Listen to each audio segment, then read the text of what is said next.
அண்மை செய்தி. டெல்லியில் காங்கிரஸ் மூத்த தலைவர் சோனியா காந்தியுடன் முதலமைச்சர் ஜோசப் விஜய் சந்திப்பு நிகழ்த்தி வருகிறார்.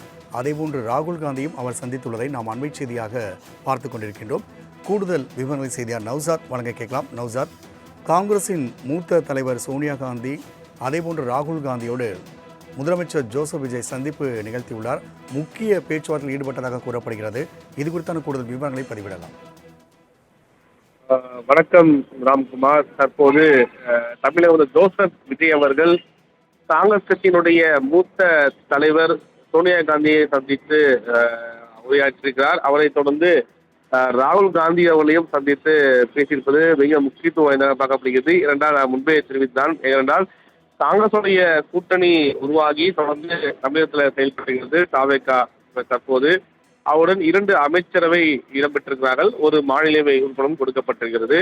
அடுத்தடுத்து வர தேர்தல்களிலும் இவர்களை கூட்டணி தொடரும் என முன்வைத்துதான் அவர்கள் இந்த கூட்டணியில் இணைந்தார்கள்.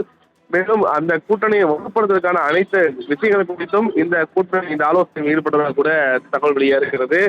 மேலும் மிக முக்கியமாக நாம் இந்தியா கூட்டணி இடம்பெறுவார்களா என்ற கேள்வி பதிலில் திமுக இந்தியா கூட்டணியில் வெளியே வந்திருக்கிறார்கள். கூட்டணியும் வெளிவந்து விட்டார்கள், இந்தியா கூட்டணியும் வெளிவந்து விட்டார்கள். மாறாக இந்தியா கூட்டணியில் தாவேகா பயணிப்பதற்கு சோனியா காந்தி அழைப்பு விடுப்பாரா என்ற கேள்வி வந்திருக்குது. இந்த ஆலோசனை பிறகு குறிப்பாக இந்த டெல்லி பயணத்துக்கு பிறகு தாவேகா ஏதேனும் அறிக்கை வெளியிடுமா, அதாவது இந்தியா கூட்டணியில் நாங்களும் நீங்க போகிறோம் அதிகாரப்பூர்வமாக அழைப்பு எதிர்பார்ப்பு கூடியிருக்கிறது. ஏனென்றால் மிக முக்கியமாக பாஜகவுக்கு எதிராக தான் இந்த இந்தியா கூட்டணி என்பது செயல்பட்டிருக்கிறது. அவ்வாறு தொடர்ந்து பாஜக எதிர்ப்பை முன்வைத்துதான் அரசியல் செய்தார் விஜய். அதை வெளிப்படுத்த வகையில் மீண்டும் இந்தியா கூட இணைந்து அதை கடுமையான எதிர்ப்பை தெரிவிப்பாரா அல்லது அதை இணையாமல் குறிப்பாக ஆட்சியை நடத்தி செல்வாரா என்ற கேள்வியும் எதிர்க்க நிலையில்தான் தற்போது சோனியா காந்தி அவர்களையும் குறிப்பாக ராகுல் காந்தியையும் சந்தித்திருக்கிறார். மிக முக்கியத்துவம் வாய்ந்ததாக பார்க்கப்படுகிறது.